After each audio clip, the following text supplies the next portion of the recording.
નમસ્કાર, આપ જોઈ રહ્યા છો સ્પાર્ક ટુડે ન્યૂઝ. સમાચાર સુરતથી મળી રહ્યા છે. આજે વિશ્વ દૂધ દિવસ છે. સમગ્ર વિશ્વમાં આજે 1 જૂને વિશ્વ મિલ્ક ડેની ઉજવણી કરાય છે, જેનો મુખ્ય ઉદ્દેશ દૂધ ઉત્પાદનમાં વૃદ્ધિ કરી ડેરીનો વિકાસ કરવાનો છે. દૂધના પૌષ્ટિક મૂલ્યો લોકોને સમજાવી દૈનિક આહાર દૂધના વપરાશનો સમાવેશ કરવાનો છે. વિશ્વમાં દૂધ ઉત્પાદનમાં ભારત પ્રથમ ક્રમે છે. એક દિવસમાં 250 કરોડ લીટર દૂધ ઉત્પાદન થાય છે. વિશ્વનું 24% દૂધ ઉત્પાદન માત્ર ભારતમાં થાય છે.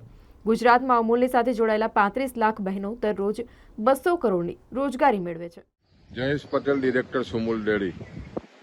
આજે સમગ્ર વિશ્વ 1 જૂન ને વિશ્વ દૂધ દિવસ તરીકે ઉજવતા હોય છે.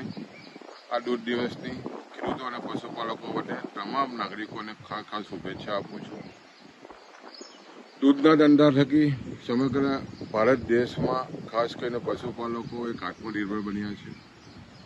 ભારત દેશ એ સમગ્ર વિશ્વમાં સૌથી વધારે દૂધ આપતો દેશ છે અને ખાસ કરીને તમે જુઓ તો વિશ્વમાં જે દૂધનું ઉત્પાદન થાય છે દરરોજનું, એમાં 24% હિસ્સો આ ભારતનો છે.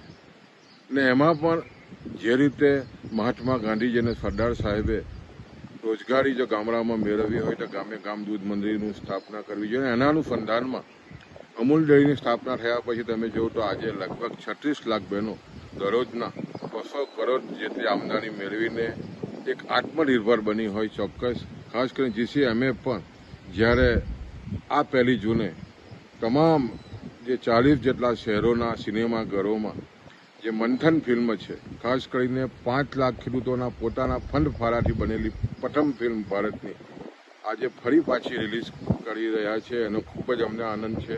ને ખાસ કરીને આજના 1 જૂનના દિવસે ખાસ કરીને જે દૂધ ઉત્પાદન સાથે જોડાયેલા પશુપાલકો તમે જો તો આજે સમગ્ર ભારત દેશમાં જે ઘઉં ચોખાની જે કિંમત થાય છે 8 લાખ કરોડ રૂપિયા, એનાથી પણ સવિશેષ દૂધનું ઉત્પાદન જ્યારે થતું હોય ત્યારે આજના દૂધ દિવસ પ્રસંગે તમામને શુભેચ્છા પાઠવું છું.